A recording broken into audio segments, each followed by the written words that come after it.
एक बार एक नगर के राजा के यहाँ पुत्र पैदा हुआ। इस खुशी में राजा ने यह घोषणा करवा दी कि कल राज दरबार सभी लोगों के लिए खुला रहेगा।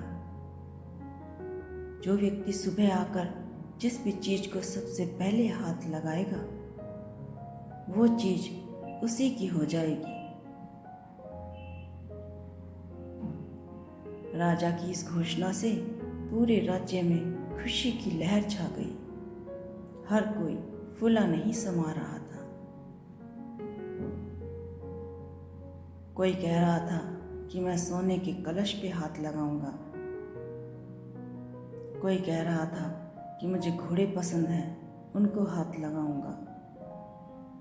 हर कोई अपनी अपनी इच्छा बता रहा था। हर कोई सुबह होने का बेसब्री से इंतजार कर रहा था। सुबह जैसे ही दरबार खुला, राजा ने आए हुए सब लोगों का स्वागत किया। जैसे ही सबको अंदर आने का आमंत्रण मिला, सारे लोग वहां रखी चीजों को हाथ लगाने के लिए टूट पड़े। सबके मन में डर था कि कहीं कोई दूसरा उनकी चीज पर हाथ न लगा दे। कुछ ही देर में दरबार का माहौल बड़ा अजीब हो गया। लोग इधर उधर दौड़ रहे थे और राजा को यह सब देखकर आनंद आ रहा था।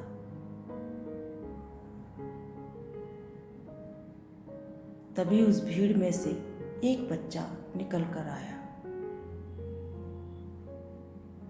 और राजा की ओर बढ़ने लगा। राजा कुछ समझ नहीं पाया। बच्चा राजा के करीब आ गया। बच्चे ने राजा को हाथ लगा दिया और अब राजा से जुड़ी हर चीज उसकी हो गई। जिस तरह राजा ने सबको मौका दिया, ठीक इसी तरह हमारा ईश्वर भी हमें मौका देता है। ईश्वर हमें रोजाना मौका देता है कुछ अच्छा पाने के लिए, परंतु हम लोग इतने नादान और अज्ञान से भरे हुए हैं कि अच्छी चीजें हमें दिखाई नहीं देती। हम दुनिया की मोह माया में ही फंसे रहते हैं। ईश्वर की बनाई इन चीजों को पाने में अपनी शक्ति लगा देते हैं। किसी को बंगला चाहिए, किसी को गाड़ी चाहिए। हम ईश्वर की प्रार्थना करते समय भी यही सब मांगते हैं। जो लोग जीवन के सत्य को जान लेते हैं वो भगवान से उसकी बनाई चीजों को नहीं मांगते, बल्कि भगवान को ही प्राप्त करने की कोशिश करते हैं। जैसे उस बालक ने राजा को छूकर राजा को ही पा लिया। आपने भी ईश्वर को पा लिया तो ईश्वर से